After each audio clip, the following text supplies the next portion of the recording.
Не надо быть пророком или каким-то военным аналитиком, чтобы понять, что грядет в России. На Курском направлении мы уже увидели, что такое русский солдатик. По крайней мере, все курчане уже знают, что русская армия – это та армия, которая мародерит даже в тех городах, куда украинский солдат даже не то чтобы ногой не ступил, даже и не думал еще об этой территории. Но там уже все размародерено, уже банкоматы вскрываются, магазины взламываются. Кто это делает? Кто же это делает? Чехи делают и русские солдатики. Но, знаете, это ведь только поверхность айсберга, это даже не поверхность айсберга, это пару льдышек с того айсберга, который грядет в России. Потому что скоро эти люди все вернутся. Смотрите, чем отличается украинский солдат от российского солдата. Украинский пошел воевать не для того, чтобы зарабатывать. Он нормально работал, зарабатывал, он хочет вернуться к себе домой, он хочет зарабатывать дальше, у него есть свой бизнес, либо там свое хозяйство, может быть он куда-то на заработки ездил и его не выпускают, может быть его за яйца притянули назад в страну и сказали, ты пойдешь защищать родину. Возможно, он не на заработках, он ждет, когда закончится война, он делает все для того, чтобы выгнать врага и вернуться к своей прежней жизни. Чем отличается русский идиот, который сегодня воюет в Украине? А тем, что он поехал туда на заработки. Если непонятно, сейчас объясню, что это значит. Это значит, что сидел какой-то дебил. Друзья, как вы можете нас поддержать? Если вы намерены покупать и продавать криптовалюту, то вам нужна популярная и надежная биржа.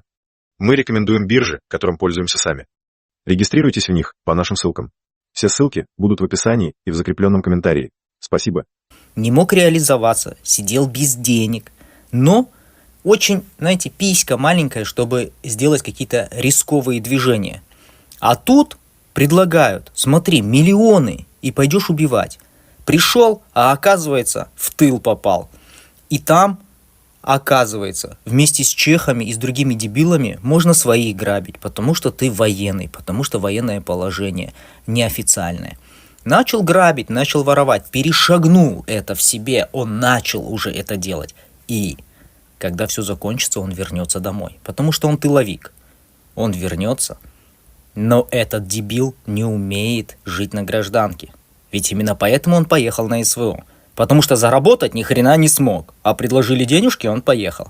И вот теперь этот тупица будет сидеть рядом с вами, а таких вернется сотни тысяч. Вы знаете, что бывает, когда одна мразь на целый двор. Вот так стоит несколько там 10-этажек, 9-этажек. И там одна падла живет и кошмарит весь двор. Все из-за него мучаются. А таких вернется сотни тысяч. В каждый двор, в каждый город, в каждый район. И они не умеют работать. Зато они уже перешагнули эту черту. Они научились мародерить, они научились убивать, насиловать. И очень скоро в России начнется очень веселая жизнь.